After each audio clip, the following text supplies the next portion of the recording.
What's going on, everyone? Welcome back to the channel. In this video I'm going to bring you a quick guide recommendation for a $500, I would call that a budget high-end desktop computer headphone amp DAC combo.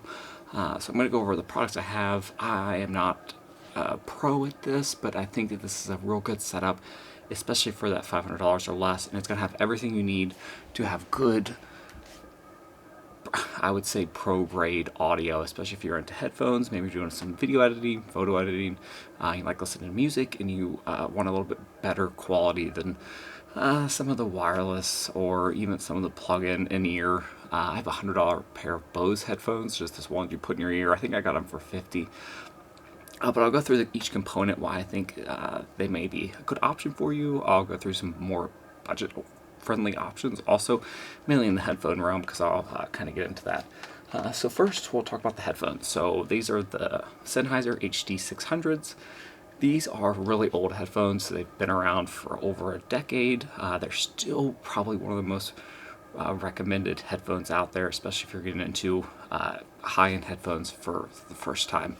So typically they run $399, but they often go on sale for under $300. I got them for $249 through a work discount, because we get a discount through Sennheiser for these.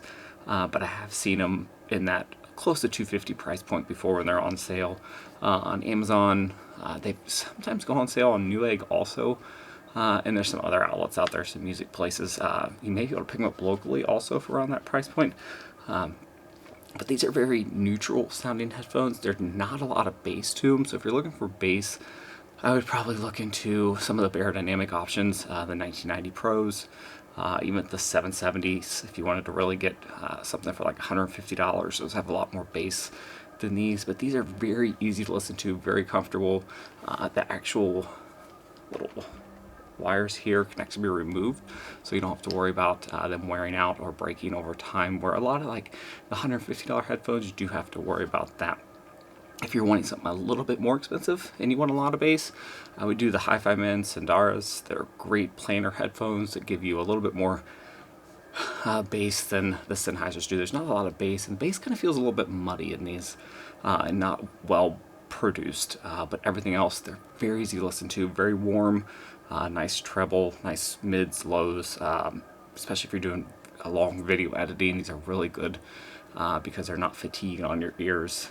Originally I wanted the Beyerdynamic 1990 DT, whatever they're called. They're like $500 headphones, but I've read that they were a little bit fatiguing on your ears over time. So I use these basically as my only audio down here when I'm doing any type of editing or just listening to music, and they're really good quality, good build. They're not the most premium build out there, but they're very comfortable. I just wouldn't get them if you're looking for a bunch of bass. So if you're okay with that and just get some okay bass, these I think will be good. The padding up here at the top is a little bit lacking, but I found that they're pretty comfortable. Very good ear pieces here, so I haven't had any problems with that. So next is going to be my stand recommendation. Then I'll get to the amp and DAC. I will put everything down below if you want to purchase these. This is I think it was like a $25 wireless headphone stand, and basically you can charge just about anything you want down there wirelessly. It works really well. It's not wood or the most premium build out there, but I find that it works pretty well. You also have a charging spot for your actual, you probably can't see it here, but for your, if you have an Apple Watch, it will do through that, or you can hang it there. It's pretty good quality for the price point. It's mainly plastic. There's a little bit of metal on it, but not a whole lot. But I've had pretty good luck out of it so far, and it charges your phone pretty easily, so that's always a plus. So now for the amp and DAC. Now this may not be everyone's recommendation or choice or options out there, but I'll kind of give you why I think one is going to be 100% option you should go for, and that is the it's called Sheet, SCHIIT.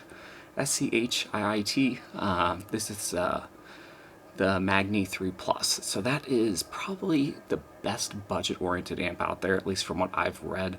It's $99. Great build quality, easy to use, kind of neutral sound to it also. But for $99, it's the best amp out there. There's other $99 amps you can get, but I think this is one of the better ones out there. They also have good customer support. I've had to deal with that before in the past because my order got messed up. And it's USA quality. It's made here in the US if that's something you're into. Now DAC, you may actually be able to do without a DAC.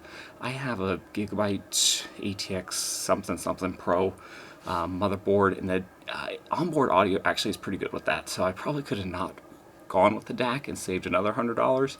But I went and got the Modi 3 Plus just because I've read and heard that these amp DAC combos go really well together. So I got that, and so for that it was about $200, and then I got a nice RCA cable from them also for $20 that basically connects them both together.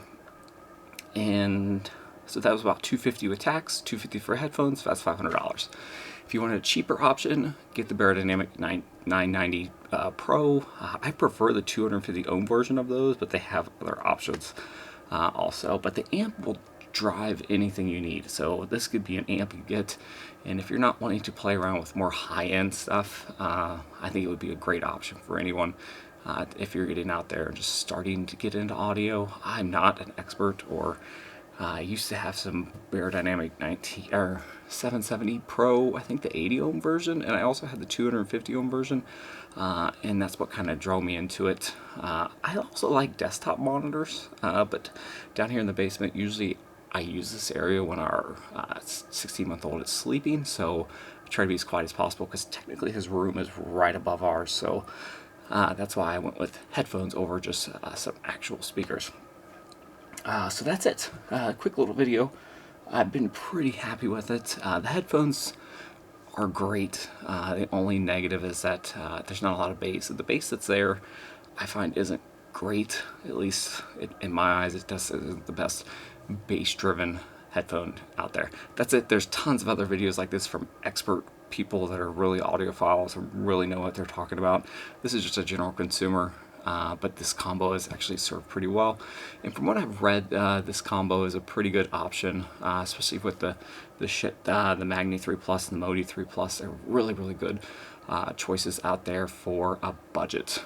You want to start getting into something, they have more expensive options on their website also. I think they have the Magnius and the Modius, I believe, is the step up from that, which down the line, if you wanted to upgrade, I believe they have a trade-in program with these. I'm not positive. I'd have to look into that, where you can trade them in to get more gear just for down the line. So that's it. Comments, questions, leave them below. If you like this video, give it a thumbs up. It does help the channel out without contributing anything.